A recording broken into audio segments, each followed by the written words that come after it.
In this video, we are going to discuss the Analytical Bible, in particular the Englishman's Analytical Bible Commentary and the Englishman's Literal Bible Translation. Why should you use this tool? That's a good question.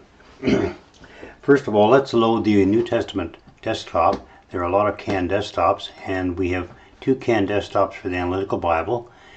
As you can see, the Analytical Bible New Testament Commentary. Let's load that one in.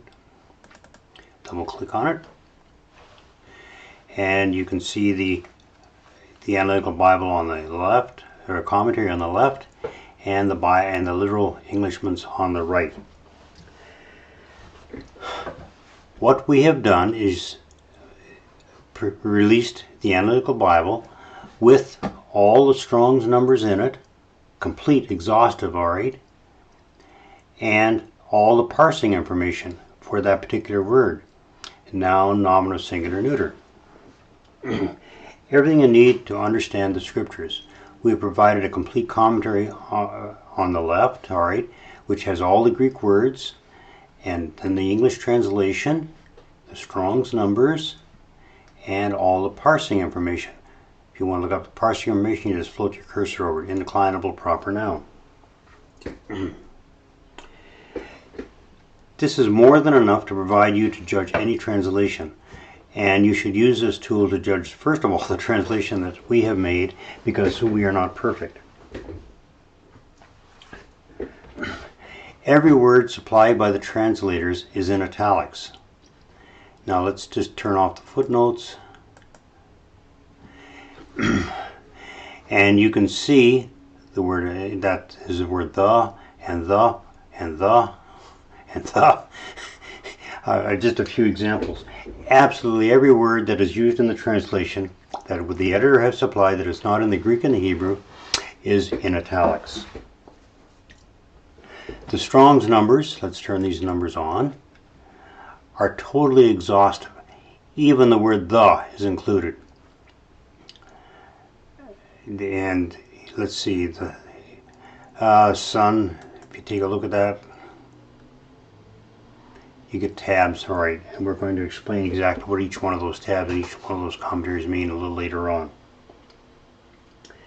The analytical lexicons that are included with the Analytical Bible are totally exhaustive. That is, absolutely every word is listed. In the received text is what we use for the translation. We have, in this case, it's not very elaborate, but we have every occurrence, every 73 occurrences of the word translated Abraham, and it is an indeclinable proper noun, and here are all the references. Now let's take a look at some of those references. You just double click on them, and poof, you got them. That's a great way to look up cross references.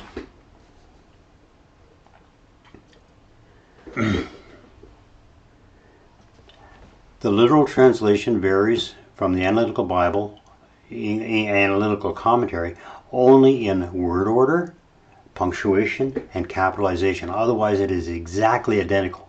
So you can see exactly how the translator got the translation from the Greek and the Hebrew. We have shown also, I don't have an example here, but we have shown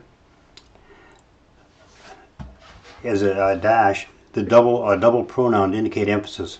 Wherever the Greek occurs and the pronoun is supplied with the verb, we did not supply it. But sometimes the pronoun has occurred outside the verb and we included it. So he went away. So you can see that that verb is particularly emphasized in the Greek. What you need to know about Greek grammar, let me just turn on the grammar here. Let's see, the ampersand, implied by original text. Let's see, let's go down here to verse 20. And we've got lots of things. Behold, imperative infinitives past aorist in Greek. He, change in case of pronouns used in absolute or gender. So it explains we have special symbols and we have also the parsing information. So when we did the translation, we included about 20 special symbols with the Greek, and each one of those explained when you float your cursor over them. These lexicons alone would... Alright, let me just explain what the lexicons are. We included with the New Testament Abbott and Smith's lexicon, Lindell, Scott and Jones lexicon, Moulton lexicon, Strong's and Thayer's plus a lot, and the Vine's lexicon. Alright, if you take a look at, let's take a look at that word here, right? You can see it occurs 49 times, alright, and for each one we give the number that was associated with it and explain what it is for and give the reference. And if you like a concise lexicon, we have just the 50 occurrences with the number of times it occurs and number of times it is translated. And if you're not English, if you don't like English Greek, you can go to Greek English, and again, here's the Greek, and here are the various ways it is translated for you.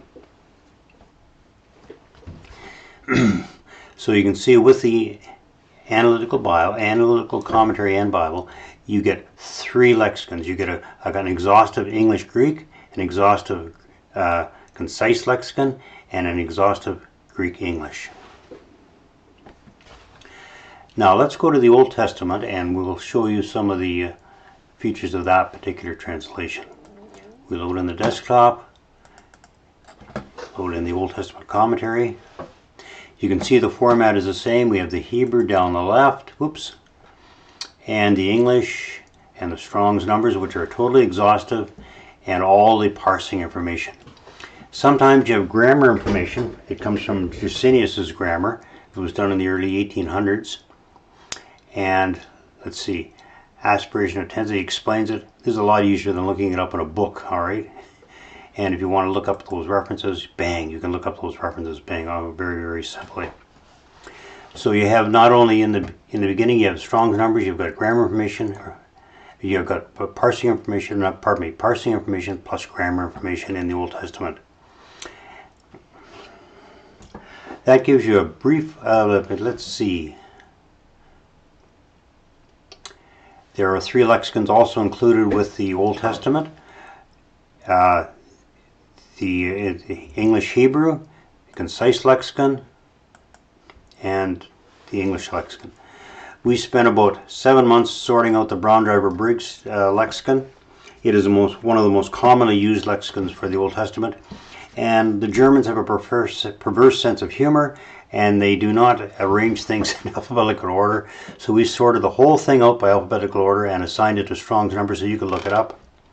Let's take a look at some of these words created. Brown Driver Briggs. It gives you all the meanings for it, alright?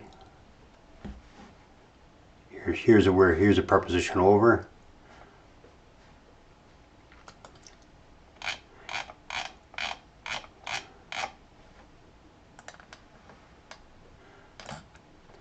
And here are all the references that are not included in that particular reference, in that particular entry. So here are all the times in the Old Testament it is used that we added into Brown Driver Briggs. So that completes the study of the Analytical Bible, and as you can see, it is a complete study package. You basically have absolutely everything you ever need if you want to go look at the original languages. Thank you.